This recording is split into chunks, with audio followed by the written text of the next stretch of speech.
So my remit with Home-start is full-time to be working with dads in various capacities. I've been doing that now for about 18 months. Our funding is from Big Lottery, and there's another 18 months left on that funding. So who's from Cattanach? Hi. So yeah, so... Ah, sorry. Oh, all right. Okay. And so, yeah, so the role that I'm working in just now, I pretty much kind of developed before, whilst as a family support coordinator, kind of trying to promote within Home-start the need to do more work that was specific to dads. Home-start have always been very good at the family support and the inclusion of the parents, but it was my understanding from various research and experience of working with dads that a different tact, sometimes a different model of support, and was very much needed. So as my time as a family support coordinator, I was able to evidence that and show how I felt that I could kind of bring that to light. So over the past 18 months I've been doing that. After writing my job description and my application form, I was successful in getting my post, thankfully. But in doing so, it's been, the last 18 months has been a lot of developing of that role and going from kind of what we assumed it would be to kind of where it is now, and there's still a bit of a journey going with that. There are 3 core areas to the work that I do. The first of which is the one-to-one intensive support that I do with dads. And that is very similar to Home-start's traditional model of a volunteer visiting the family once a week for a couple of hours and doing emotional and practical support. However, with myself and the experience that I've got as both family support coordinator, working with adults with mental health, and various other jobs that I've had through the years, my work with dads takes a bit more of an intense kind of approach than what we would expect of a volunteer. So I can be a liaison between the social work, if need be, or health visiting, or any other agencies that are involved, and we wouldn't ever ask a volunteer to do that.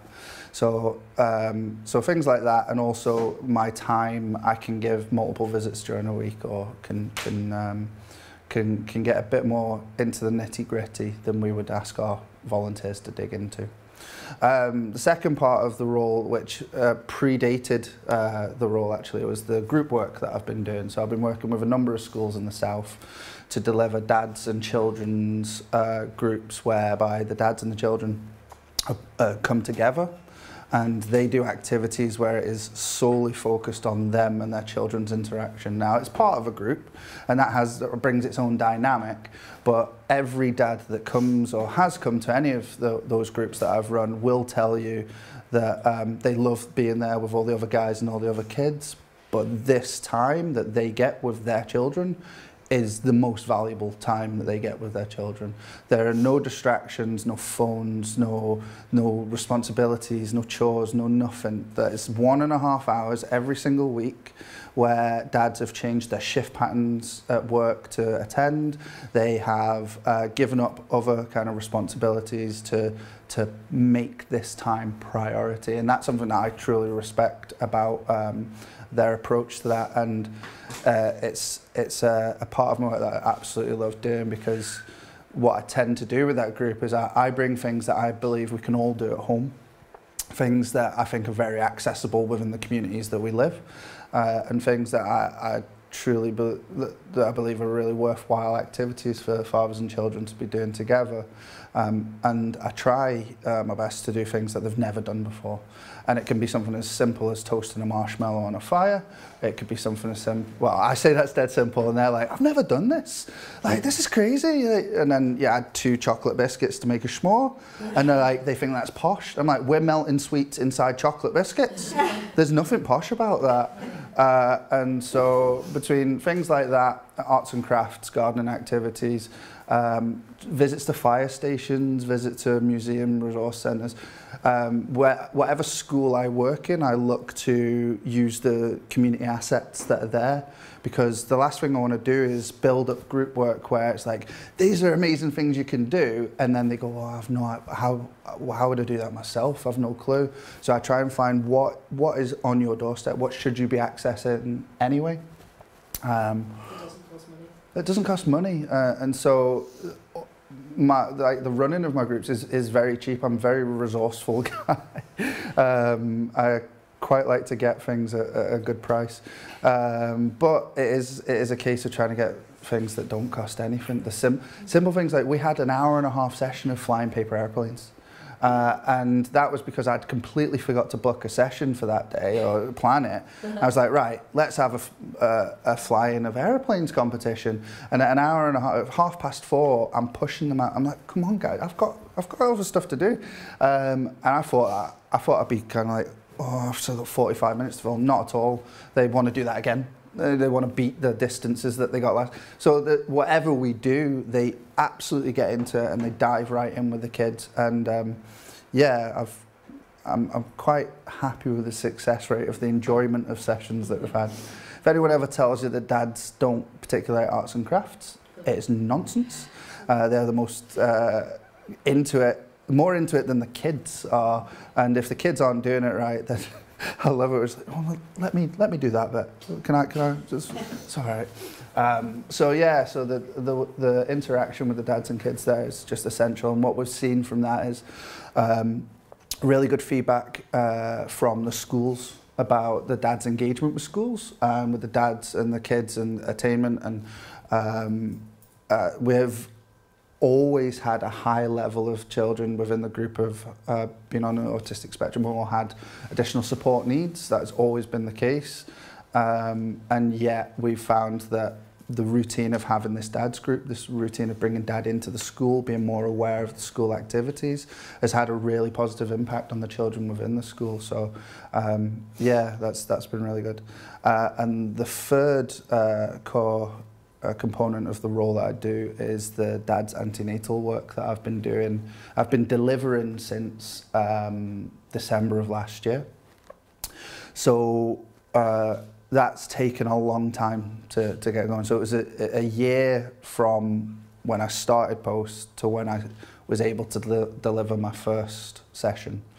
The biggest challenge in that was, more than anything, it was breaking the NHS wall, breaking the boundary of us being a third sector organisation and wanting to come in and see their patients about something, see the people they're working with, and to share information. That's very scary for NHS. If you're going to share information with their patients and parents to be, then it needs to be on point. So I sought out my own training with NHS Lothian for that, and other various kind of training opportunities that have helped build the skills and knowledge to deliver that.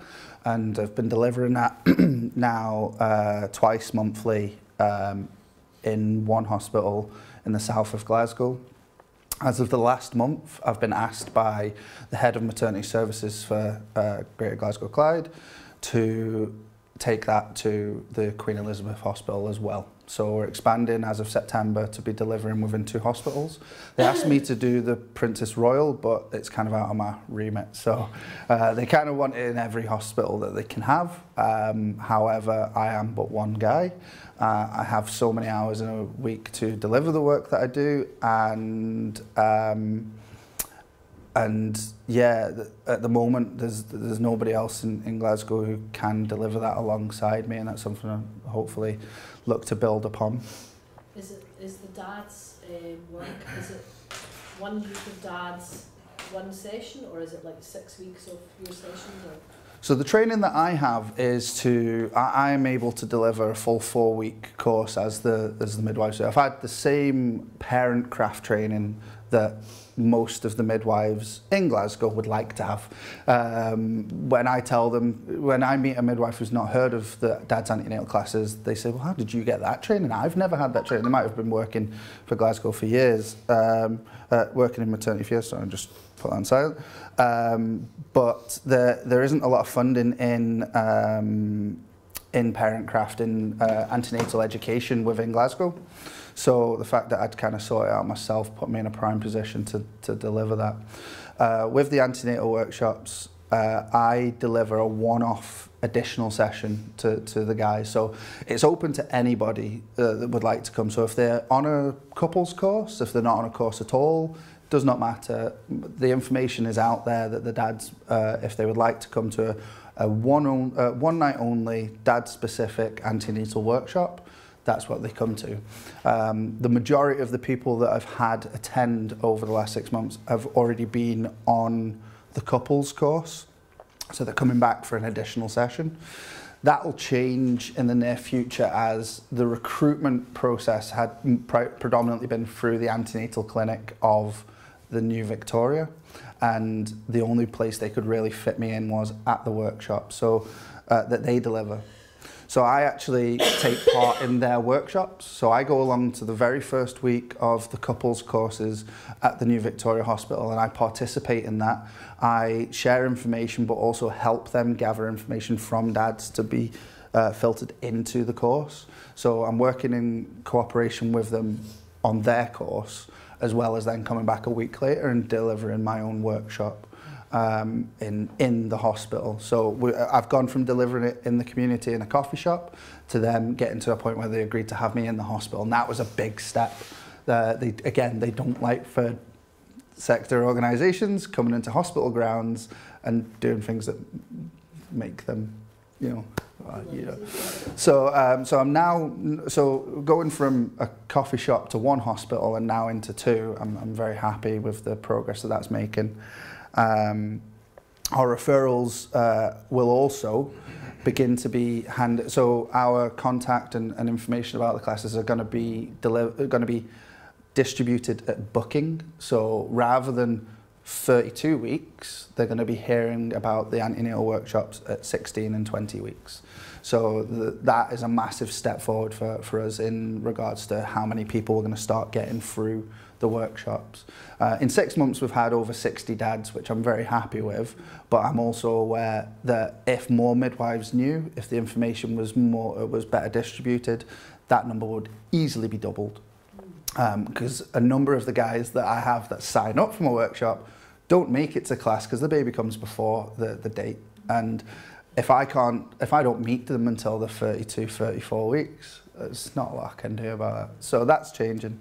So the antenatal workshops, like I say, I'm the only person in Glasgow doing the dad-specific classes. And although it's only a one night only session, I'm very keen to get that up to the full course, but it's just a case of step by step by step getting to that point.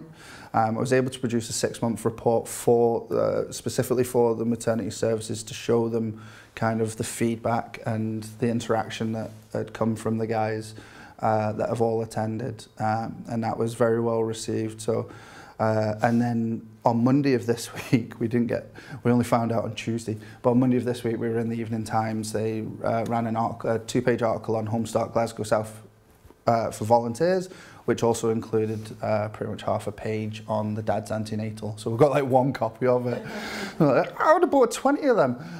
So the word is slowly spreading. I'm also in talks with maternity education to look to have an influence there, but that's in the very early stages of what we're doing. But the requests for whether it be the one-to-one, the group work, or the antenatal are coming thick and fast constantly.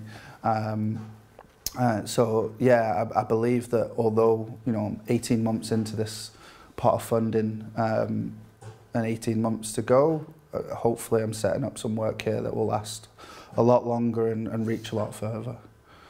And how did you get a foot in the door with NHS? How did that? I am a very determined and very passionate person, and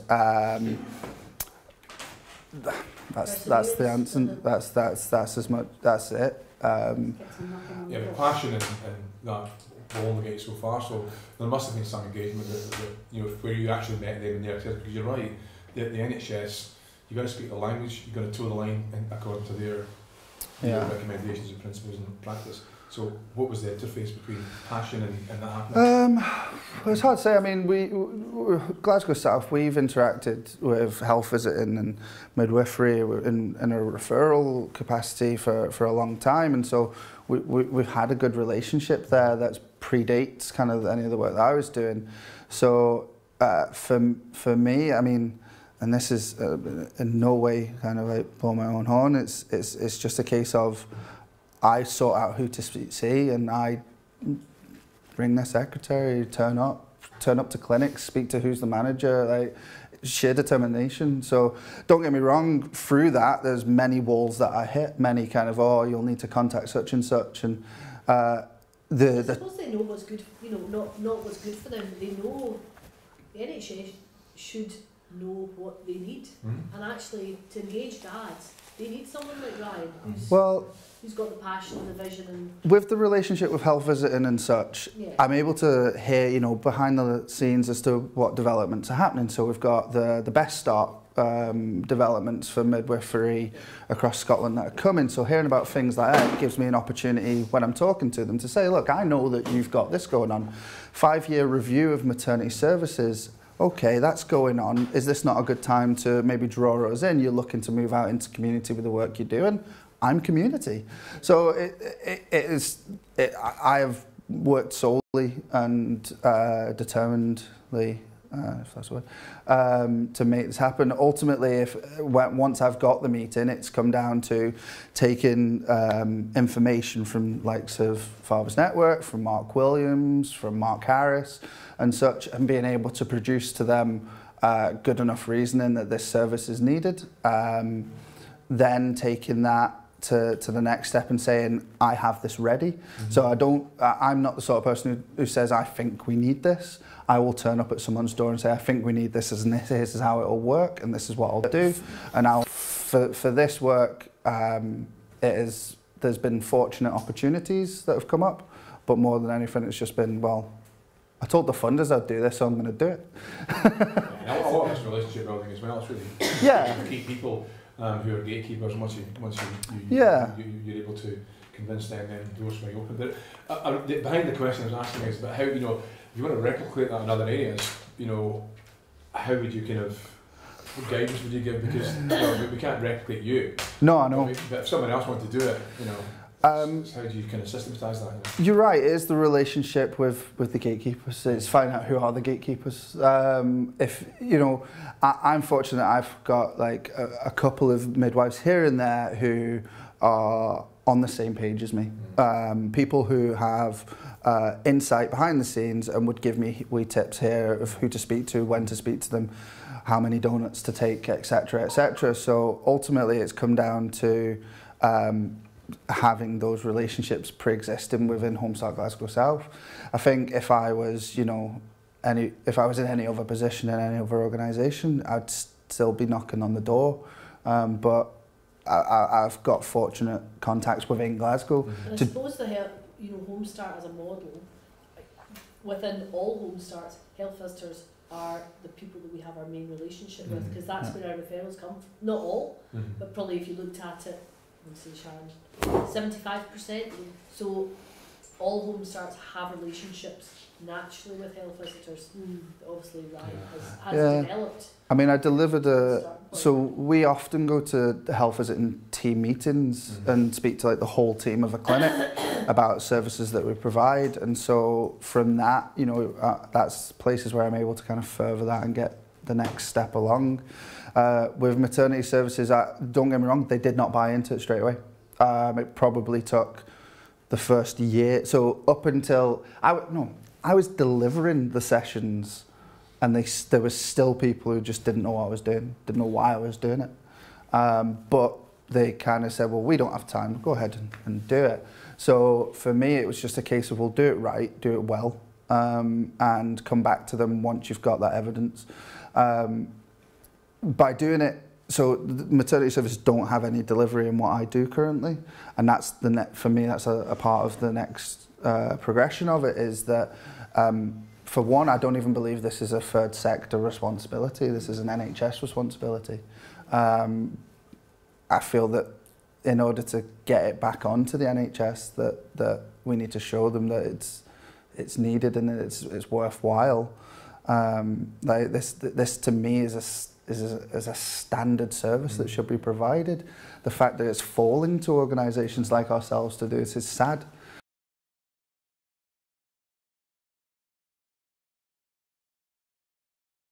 I'm just going to talk to you a little bit about the How Are You Dad pilot that we completed in May, I think it was. I'll tell you about it.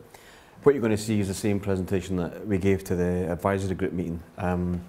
We had the idea for the pilot around dad's mental health, and I'll go through what the pilot was.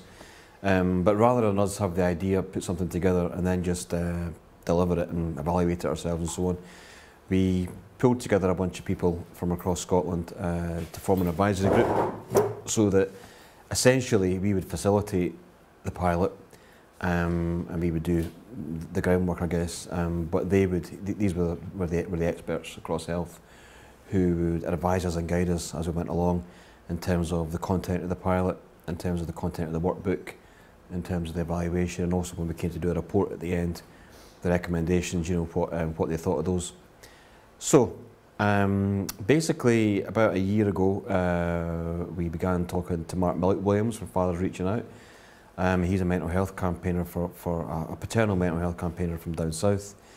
He had his own lived experience of suffering from postnatal depression and other things too, and so he developed a talk which he does a lot across England and Wales, and he's done a few talks up here too, telling his life story and then how he's got involved in being a campaigner for paternal mental health and supporting organisations and supporting individual dads and so on.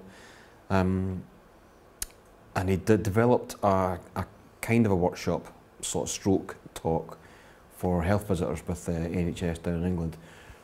And he called it How Are You Dad? So we took that up here and we kind of sort of scrunched it, I suppose, into a bit more of a structured workshop that was going to sit for a half day. Some of you have taken part in the Understand a Dad course, haven't you? Yeah.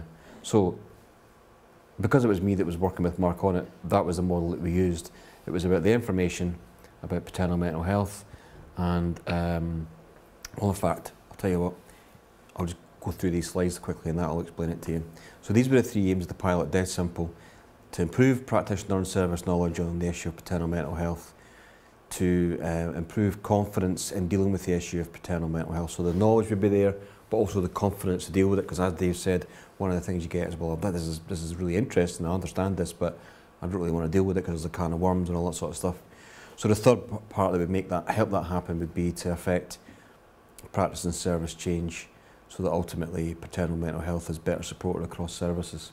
So staff from mental health services would understand the issues of paternal mental health, they'd be more confident in talking about it and dealing with it, and they would also have identified aspects of their practice that would support paternal mental health.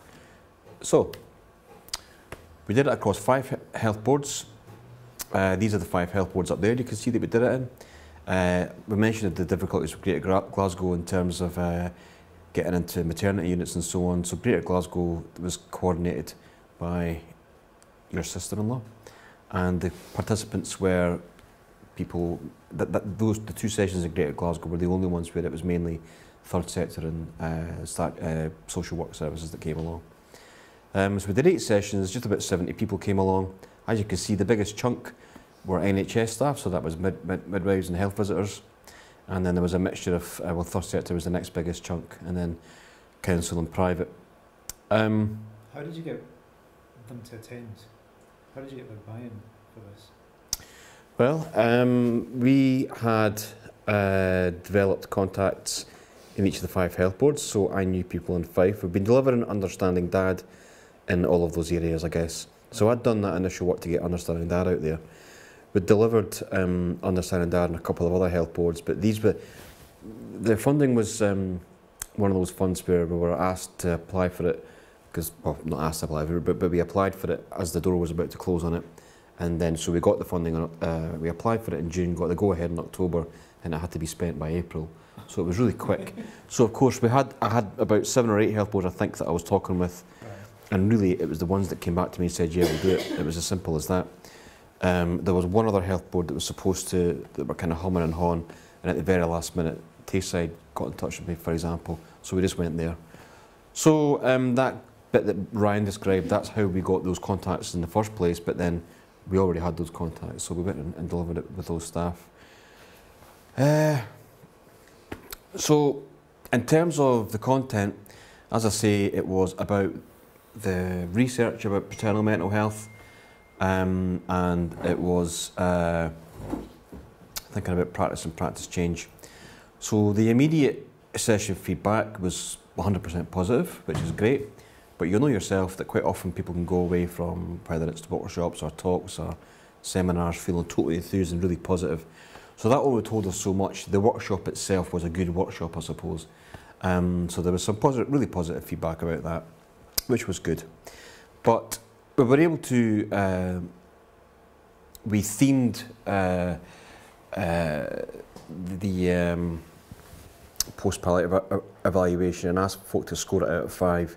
To be honest, a bit like we were saying about Andy's Man's Club, hoping that maybe 5 or 6 folk could come along, but 35 turned up.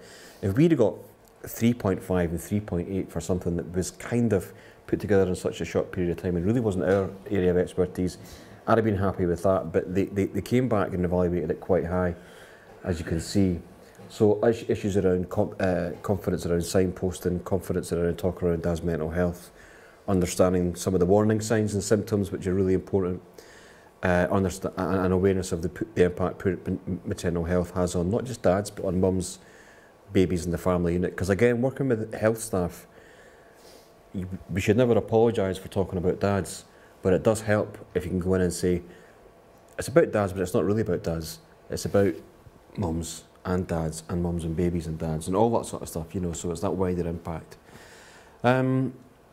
So, a month later we went back, which I guess is where the proof of the pudding was going to be, in terms of in a month's time, well, you did it and you liked it, but so what? So, we asked some questions and half the people that took part, more or less, responded to a survey monkey, which we were, again, was pretty good considering that most of them were health visitors or midwives and people that don't spend a lot of time in front of a computer, really. So almost all of them were able to identify practice change. So that was great, they identified something. And again, about 9 out of 10 of them were able to implement practice change. So taking part in the training had changed their practice on the ground for most of the people that took part. So that was the first big step that we wanted to see.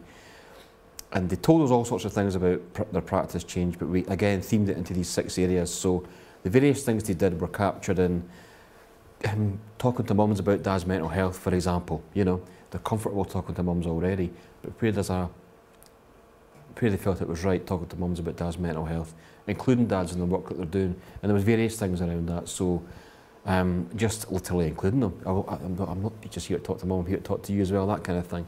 But also in their, maybe some of their written invites and stuff as well. Improve confidence, asking dads about their mental health. And again, some storytelling went on there in terms of the feedback, so it wasn't just, how's your mental health, or even how you're doing, because you know what every Scottish guy says when you say how you're doing, even if they're not doing well at all, everybody's all right. So it was about thinking about different ways to ask about mental health. So how was the birth experience for you, or whatever, you know? So again, signposting and information, which is obviously a big part of it to services like yours, and changing cultures from within. So that's really interesting.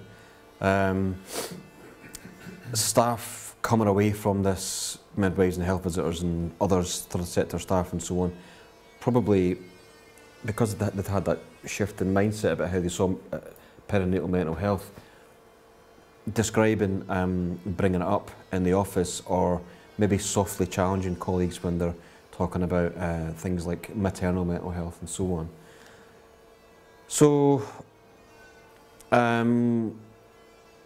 So again, the post-pilot feedback was really positive, and we have a report evaluation which we're going to share with you all, and it's got all this information in here, and we've tagged on all the, we've collated all of the feedback so you can see it all there, and it's probably the most interesting part for you, because this is about the practice change. Sorry, people are describing the practice change in this report. And I suppose some of this stuff won't surprise you, so we introduced a dad's education session at work. That's a bit of extra work. Inviting dads. Someone says, after the course, I decided I would invite dads to the antenatal visit. So you could argue that this person should have been inviting dads, but that doesn't matter. The fact is she wasn't. She took part in the course and she made that decision. She took on that responsibility to do it, which is what you want to see. So, impact. How do you measure impact in such a short period of time? Well, any good researcher will tell you that you can't really. However, we had to work with the time that we had. So 60% of the staff, just over half of the staff that came along, so I don't know, what's that, 30 staff out of 70, said they had noticed an impact in terms of the families they were working with, the mums and the dads they were working with. And I mean, we were very happy with 60% in such a short period of time. And that was in the first 1 to 2 months since training. And again, you'll see in here the various impact things that they've described. But someone saying the families are working more together and are more engaged, the relationships with their children are stronger, and you'll know more than anyone that it is about relationships and it is about how families are getting on. That's really where positive outcomes, or more positive outcomes for dad's mental health, mum's mental health, and for babies happens. But then somebody gave this big story here, which was a really quite stark story about, what was it she said again? She asked a patient, so again that gives you an idea about how to think of mums. Mum is the patient, so very much patient focused. But she asked about her partner, and it opened up a whole can of worms, and to cut a long story short, he ended up getting invited to stay overnight in a mental health ward, I guess, and he got the support that he needed. Had she not asked that question, that issue that he had would have festered and possibly manifested into something a little bit more difficult, and could have ultimately had, who knows if this worked, but that's the opportunity for something to work and the opportunity to stop a chance to prevent what might have happened in terms of how his poor mental health may have impacted on his ability to be a good dad and to feel good about himself and to be a good partner to the mum.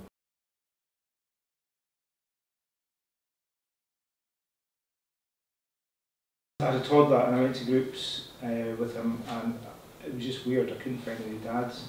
There was always mums. Some mums were lovely, some less lovely. And I was sitting with a friend one night and we said, why don't we start something? And I had done some counselling. So I was seeing, I was working in a counselling service in Edinburgh, and I was getting all the dads sent to me because I was a dad. So they were sending me all the dads who were suffering from postnatal depression. And I thought, this is a bit weird, how there seems to be more and more dads who are anxious. And did you know about postnatal depression then? Yeah, because men. Yeah, but I didn't realise how many. It was just when they kept saving them up, and they'd go, another man, oh another man, and they were all saying very similar things. So I had tried to start a men's therapy group in Edinburgh. This is like 8 years ago, and I couldn't get men in the room to do that. So I think it shows you how far we've come when Andy's Man Club can be as busy as it is. So I tried to start a men's therapy group, it wasn't happening, and I was speaking to a friend one night who also had a wee toddler, and I said, well, why don't we start a play group and focus on the kids, and hopefully if we get enough dads coming, then they might talk about other stuff, and they might help. So we did, we started a play group, and we had one dad who told us he was coming, and then on the day we had 12 dads who came, and it was just a play group, it wasn't a charity. But things just kind of rolled on from there. We went somewhere else, and we went to Fife, and we had a group in Fife for a year, then went to Glasgow, we had a group in Glasgow. So what we currently do, as of today, is we do workshops for dads. So we've got sleep workshops lined up, we've got some first aid workshops, feeding workshops and antenatal workshops. We used to deliver antenatal with NHS, but we just stopped at the start of this year and we just do it ourselves now. So it's a bit, I was saying to Chris, it's a bit different in Edinburgh, whereby there are dads to be antenatal classes in other parts, but we're just doing it ourselves. So the NHS don't publicise our class, and they won't publicise our class because there's other classes for the dads to go to. And because we're a charity, we've taken an approach now that we ask people for donations for our workshops in Edinburgh. If we obviously say you don't need to pay, but it's beneficial to us if you do pay. So we run workshops for dads. We run playgroups on a Saturday and a Sunday in Edinburgh, and we work with young dads, and that's what the Cattanach are funding us for. Because we realised we didn't get a lot of young dads coming to the playgroups. I thought it was a bit weird how you've got lots of young mums groups around, and I couldn't figure out why we weren't supporting young dads. So it's taken us about 4 years to get to this level of young dad support in Edinburgh, whereby Cattanach funded us to support 6 young dads in a year, and we supported 14 in a year. I was just saying to Dave and Kathy that as well as the Cattanach funding for young dads, we've also just been given Robertson Trust funding for young dads in Edinburgh. So we're going to employ another young dads worker. So I personally think there's a lot of opportunity there, because I think we're not doing enough as a society to support young vulnerable men moving to parenthood. So I think there's lots of opportunities there. We've also started doing some school work. So we've been working in primary schools, kind of similar to what Ryan was saying, same sort of thing, and also in secondary schools.